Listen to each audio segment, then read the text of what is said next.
রাতে ঘুম থেকে উঠে যদি অন্ধকারে দেয়াল খুঁজে খুঁজে মাথা ঠুকে থাকেন, তাহলে এই ছোট্ট জিনিসটা হতে পারে আপনার জন্য গেম চেঞ্জার। চলুন দেখে নেওয়া যাক এর বিস্তারিত রিভিউ। তবে বলে রাখা ভালো, আমি কোনো পেড রিভিউ করি না। এর ডিজাইনটা অনেক ছোট এবং সুন্দর, কোনো রকম সকেট ব্লক করে না।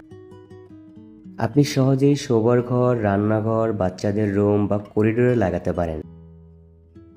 আর বিদ্যুৎ খরচ এটি মাত্র 0.5 ওয়াটের, যা বছরে 3 কিলোওয়াটেরও কম বিদ্যুৎ প্রয়োজন হয়।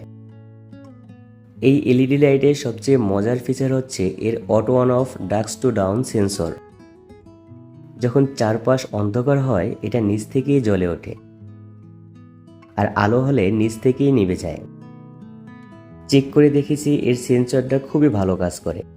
এর আলোটা খুবই সফট, চোখ ধাঁধানো নয়। এই ধরনের লাইট বিশেষ করে বাচ্চাদের রুম বা বয়স্কদের ঘরের জন্য একদম আদর্শ। এমনকি এটা হতে পারে আপনার বেডরুমের ডিম লাইটের বিকল্প। এটির দাম 100 টাকা বা তার আশেপাশে। আপনারা এটা পেয়ে যাবেন অনলাইন বা অফলাইন যে কোনো জায়গায়। ভিডিও ভালো লাগলে লাইক দিন, কমেন্টে আপনার মতামত জানান, আর অবশ্যই সাবস্ক্রাইব করতে ভুলবেন না। দেখা হবে পরের ভিডিওতে।